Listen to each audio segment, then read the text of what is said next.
Hello everyone, welcome back to my channel. अब ये जो हमारा चैप्टर है the fundamental unit of life class 9, इसका पार्ट 2 है जहाँ से हमें स्टार्ट करना है। What is cell made up of? What is the structural organisation of a cell? So cell किस चीज़ से बना होता है और उसकी स्ट्रक्चरल ऑर्गेनाइजेशन क्या होती है, उसका स्ट्रक्चर कैसा होता है, उसके अंदर की ऑर्गेनाइजेशन कैसी होती है, इस चीज़ के बारे में हम बात करते हैं। We saw above that the cell has special components called organelles. How is a cell organized? अभी हमने ऊपर पढ़ा कि सेल के पास स्पेशल कंपोनेंट्स होते हैं जिनको हम क्या कहते हैं, ऑर्गेनल्स। अब ये सेल ऑर्गेनाइज कैसे होता है, कैसे होता है, क्या बाहर क्या होता है, अंदर क्या होता है, like that. If we study a cell under a microscope, we would come across three features in almost every cell: plasma membrane, nucleus and cytoplasm.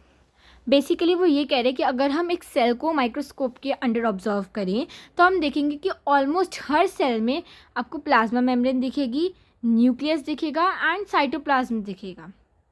अब इनको आपके लिए मे बी ये नेम्स नए हों, तो मैं आपको पहले एक डायग्राम से बताती हूँ कि ये बेसिकली कहता है, फिर आपको इसको डिटेल में हम आगे पढ़ेंगे। Let's suppose this is a cell, ठीक है। एंड थोड़ा बहुत बता देती हूँ, इसकी जो आउटर कवरिंग होती है ना, this outer covering, let me change the colour for better. ये जो इसकी आउटर कवरिंग है ना, this is your plasma membrane और सेल मेम्ब्रेन, ठीक है। अब ये जो अंदर का ये गोल गोल है, दिस इज़ योर न्यूक्लियस जो कि ब्रेन ऑफ द सेल होता है। और ये जो इसके अंदर ये जो बचा एरिया है जिसमें जेलिक सब्सटेंस होता है जिसे हम कहते हैं साइटोप्लाज्म। तो बेसिकली ये तीन चीज़ें होती हैं हर एक सेल में almost. All activities inside the cell and interactions of the cell with its environment are possible due to these features. Let us see how.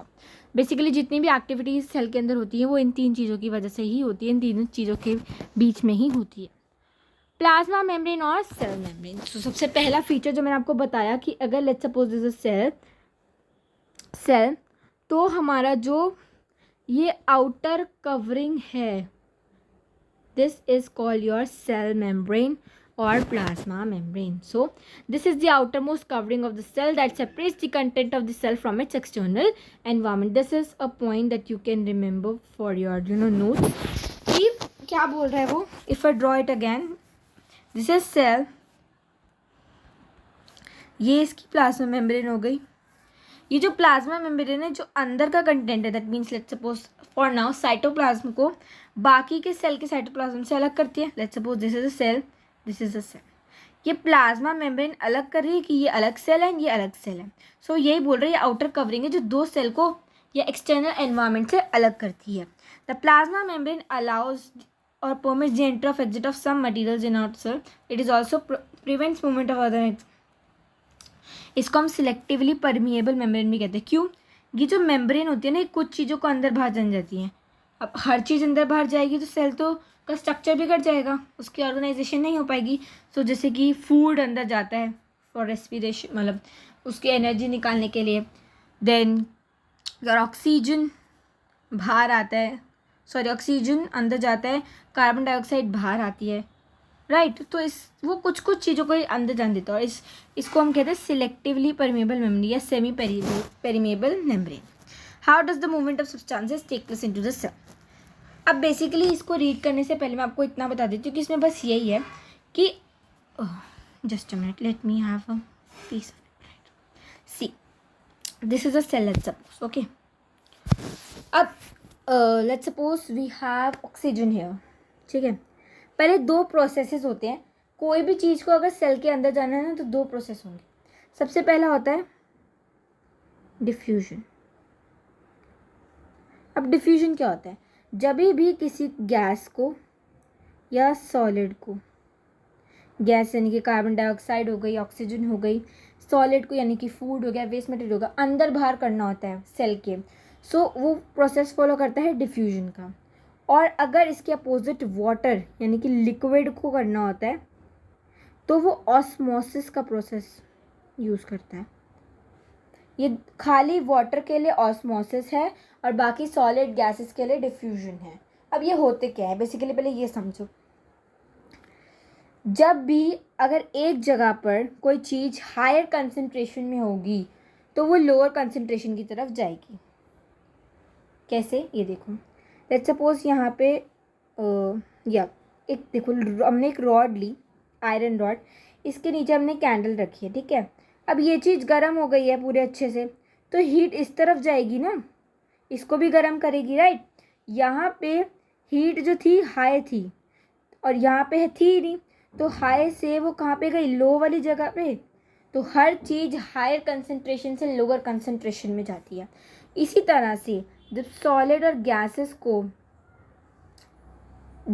Gases जो हैं हमारे सेल के अंदर ज़्यादा हो जाते हैं, हायर कंसंट्रेशन में हो जाते हैं, तो वो बाहर जाते हैं, और भाग जाते हैं डिफ्यूजन की प्रोसेस से। और ऐसे जब हमारे एनवायरनमेंट पे जो ज़्यादा हो जाती है चीज़ें, तो वो अंदर जाती हैं by the process of diffusion. So इसकी डेफिनेशन क्या है, spontaneous movement of substances from the region of higher concentration to the region of lower concentration is known as diffusion. Substances में हमारे solid gas आते हैं and या ठीक है। अब मैं बताती हूँ ऑस्मोसिस क्या होता है। ऑलराइट, अब हम देखते हैं ऑस्मोसिस क्या होता है। ऑस्मोसिस बेसिकली डिफ्यूजन ही है, बट वाटर के लिए। लेट्स सपोज सेल के अंदर वाटर कंसंट्रेशन कम है और बाहर, हमारे सेल के बाहर वाटर कंसंट्रेशन ज़्यादा है, तो वो अंदर जाएगा bye the process of osmosis, क्योंकि हाई कंसंट्रेशन से लोअर कंसंट्रेशन की तरफ जाएगा, वाटर भी, लिक्विड भी जाएगा। ऑलराइट, और अगर सेल के अंदर ज़्यादा हो जाता है तो वो बाहर आ जाता है bye the process of osmosis. बस यही इसमें एग्जाम्पल दिया हुआ है कार्बन डाइऑक्साइड और ऑक्सीजन का, तो मैंने आपको दे दी है। आप इसको एक बार रीड कर लीजिएगा खुद, तो आपको समझ आ जाएगा। सेम यहाँ पे आप देख सकते हैं, वो डिफ्यूजन का ही लॉ भी करता है, बट इसको हम अलग नाम देते हैं जिसे हम कहते हैं ऑस्मोसिस। अब ऑस्मोसिस के ना 3 केस होते हैं। देखो 3 केस होते हैं ऑस्मोसिस के। सबसे पहला, सेल के अंदर अगर वाटर कंसंट्रेशन ज़्यादा है और बाहर सराउंडिंग में कम है। ये देखो यहाँ पे, अगर मैं आपको पढ़ के बताऊँ, एक बार पढ़ भी लेते हैं, सॉरी। देखो, if the medium surrounding the cell has the high water concentration, then the cell, just a minute, yeah, so let's suppose ये हमारा एक सेल है जो उसमें लिखा है, उसके अकॉर्डिंग क्या है, बाहर जो है ना वाटर कंसंट्रेशन ज़्यादा है। Late me draw water with blue ना, तो आपको समझ आएगा। बाहर वाटर कंसंट्रेशन ज़्यादा है और अंदर थोड़ा वाटर है। अब क्या होगा, वाटर जो है अंदर जाएगा सेल के, तो सेल जो, जब सेल के अंदर पानी आ जाएगा तो वो थोड़ा सा स्वेल अप हो जाएगा। तो एक, अब जब बाहर सराउंडिंग में वाटर ज़्यादा होता है और सेल के अंदर कम होता है, और सेल पानी अपने अंदर गेन करता है, उस सॉल्यूशन, जो सॉल्यूशन बाहर होता है उसे हम बोलते हैं हाइपोटोनिक सॉल्यूशन। ये यहीं लिखा है यहाँ पे कि अगर मीडियम सराउंडिंग में हाई वाटर कंसनट्रेशन हो सेल से, और आउट यानी कि आउटसाइड सॉल्यूशन बहुत ज़्यादा डाइल्यूट है, तो सेल जो है पानी गेन करेगा bye the process of osmosis, और इसको हम कहेंगे हाइपोटोनिक सॉल्यूशन। और इसी के अपोजिट, अगर सेल के अंदर वाटर कंसंट्रेशन ज़्यादा है और बाहर कम है, जस्ट अ मिनट, ठीक है, तो जब हमारे सेल के अंदर पानी ज़्यादा होता है, लिक्विड ज़्यादा होता है as compare to the surroundings, तो उस सॉल्यूशन को हम कहते हैं हाइपरटोनिक सॉल्यूशन। और इस कंडीशन में हमारा जो सेल है वो पानी लॉस करता है, तो वो श्रिंक हो जाता है। और तीसरा केस होता है जब इक्वल कंसंट्रेशन हो, तो उसमें कोई भी चेंज नहीं आता साइंस में, और उसको हम कहते हैं आइसोटोनिक सॉल्यूशन। ठीक है, तो यही लिखा है इसमें।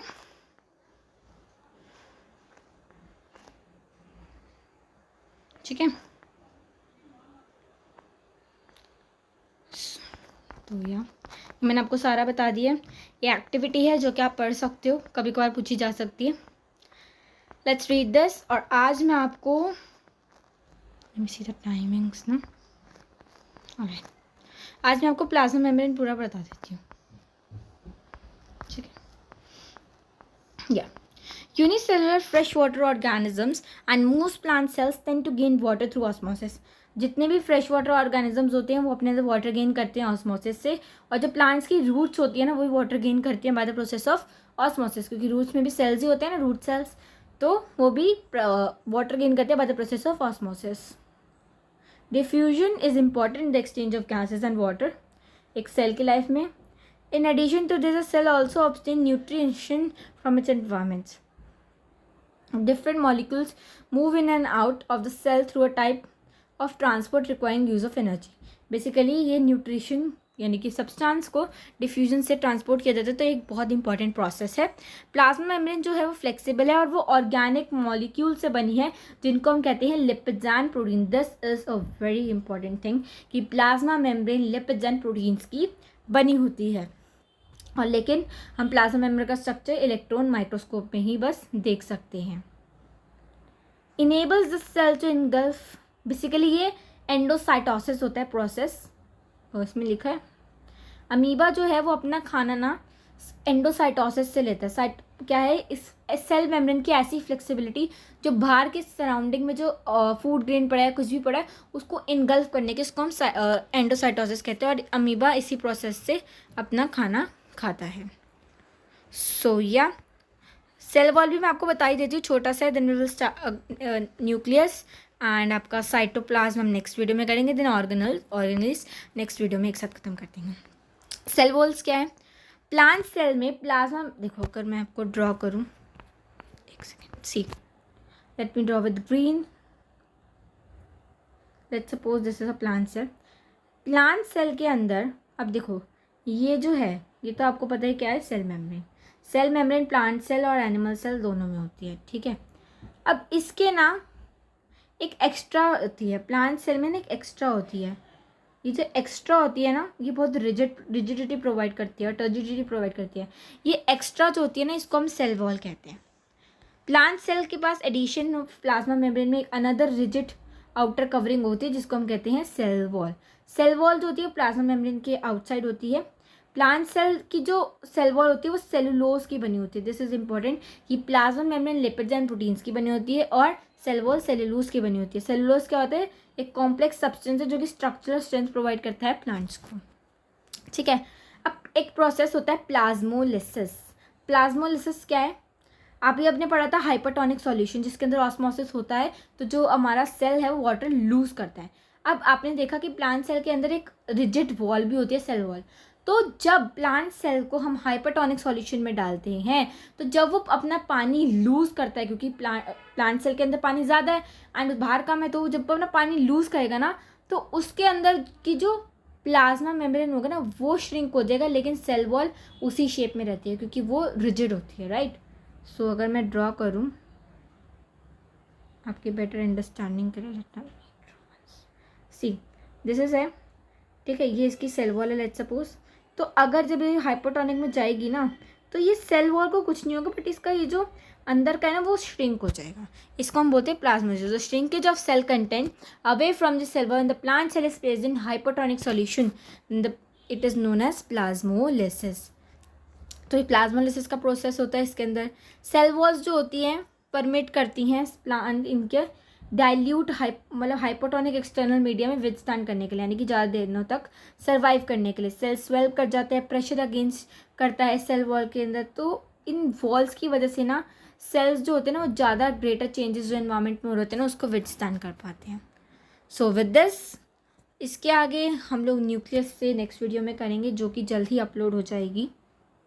So thank you so much. अगर आपको अच्छा लगा हो तो please like, subscribe and share my channel. Thank you so much.